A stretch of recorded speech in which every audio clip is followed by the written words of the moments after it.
Okay. Coach, over the weekend, there were... How'd you get the mic from him? How's that happen?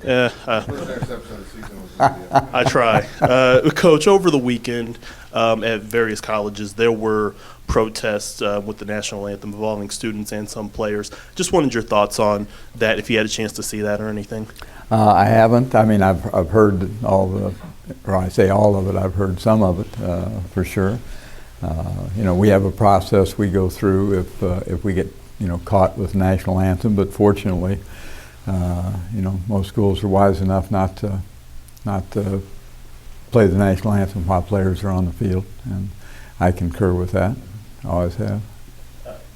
If one of your players were to speak out on that, would that, just your thoughts on if a well, player? I feel like most people do. I think everybody has. I mean, that's what the flag stands for. Everybody has a right to, speak their opinion. I think there's, to me, and I'm not going to get into great detail about this, but I think it's, important to be able to say what you believe in. I think, hopefully it's not misguided. Hopefully that, when people speak out, the hope is that they do have a passion for their country. They want to see it better, and don't we all? And want to see the right things happen. And I think, if you have an issue and you have a strong belief in certain things, and you should have the right to speak out. Coach, West Virginia's offense seems quite a bit different from the three you've faced so far. What do you think will be the main challenge for your defense, adjusting from the styles you've seen to what you'll see on Saturday? Well, the speed of the game will be up tempo from what we've seen up to this point in time.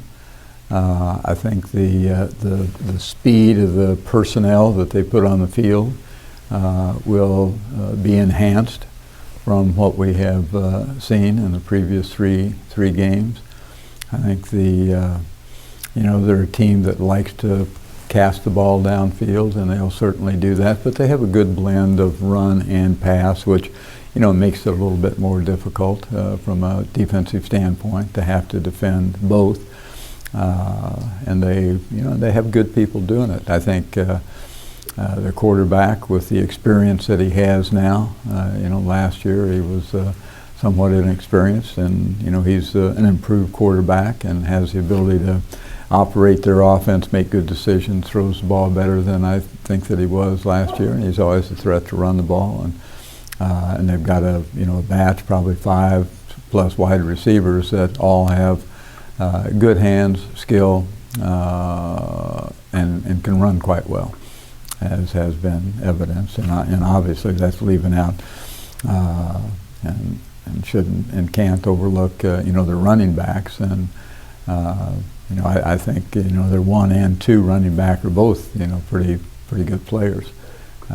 Run well. They're a little different in style, not completely, but a little bit different, but have good speed, and they bring some, thrust to the game, and the fact that they can run hard. I mean, they can be physical runners as well as quick and good change of direction. So, that's they have a pretty composite package. And throw it deep, throw it short, throw it in the middle, run it on the edge, run it inside, quarterback can run it. It's about all they can do. So they're doing it all. Coach, as you say so many times, every team is different, and every team has some different players and a different personality. I was just curious, what type of personality you've been able to pick up about this team, and what was the vibe that you left last night's meeting with regarding this team and heading into the Big 12? Well, last night I was not very pleased because I didn't think we practiced very well. It was about, my dialogue with them was about last night. It wasn't about, the previous game or anything else. And I still haven't totally put my finger on, not that I'm attempting to. I mean, it's not high on my list of priorities to try to determine what the personality of our team is necessarily. But you know, when you ask the question and I think about it, I don't have in all sincerity, don't have an answer that is very definitive of what they're all about. So I guess that's still remains to be seen as much as anything. So, don't know. I got to ask you because you opened it up, but what were you most displeased with in practice last night? Well, we just made a lot of mistakes. Execution, assignment mistakes that have not been prevalent up to this point in time. Coach, I know that with what Charles did at his touchdown, you said you pulled him out of the game and then you put him back into the game for the remainder on Saturday. Do you plan to go with Charles to start the game on Saturday, or do you think he'll not get the start against West Virginia? Well, he'll play. I mean, I can't tell you that he'll start, but he'll play. And if he doesn't start, it's not because of that. He received his just due, I guess, and he's apologized to the team. And I appreciate that a great deal. I mean, he didn't truly mean any harm by it, but it was that lack of discipline, and those kind of things carry over into other aspects of your play. But that's behind us now, so he's he'll be ready to go, I think. Coach, in the non-conference, you face some more methodical offenses. West Virginia will be your first real dose of tempo this year. How much have you been able to replicate that in practice, and how much of a concern is it for you that your guys haven't had to play at tempo on the defensive side of the ball? Well, it's we work against it diligently and constantly, but it's always a concern because you haven't experienced it on game day yet. To the degree that they bring in. There are other schools in our conference that are even faster.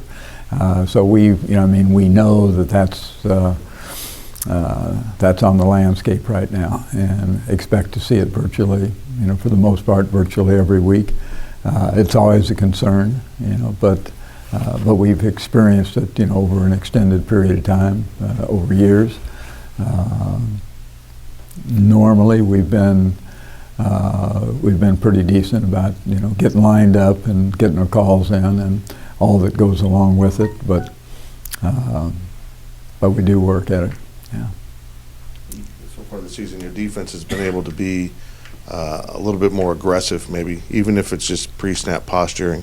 How much does a tempo offense temper your ability to do that, or your willingness to do that? That's the thing that you really have to guard against, and you work diligently. I mean, if it's just a matter of lining up and playing the same stuff, you don't even need calls for that. You just line up and go. But we work diligently at it. What we don't want it to do is disrupt the continuity of the game for us. In other words, being able to do just what you're mentioning, Fitz, and that is to, whatever it is that you want to get on the board or on the table or on the field, then let's work diligently to be able to do that and not be disrupted by the tempo, and not let that take away half of your defense, whether it's the blitzes or movements or whatever the case may be. So, yeah, we work pretty hard trying to do that, and, we're not, it hasn't caused us to back away from whatever game planning we have done. Yeah. I know you like home games for the non-conference, but with such a young team this year, was it good that you've already had that one road trip to kind of, for the young kids to experience everything? Well, I guess that could be a positive aspect of the first trip. At least we've been on a plane, so that we'll be able to handle that all right, I hope. Coach, just throwing it out here, what's the statement this team could make in this game against West Virginia to start out the Big 12?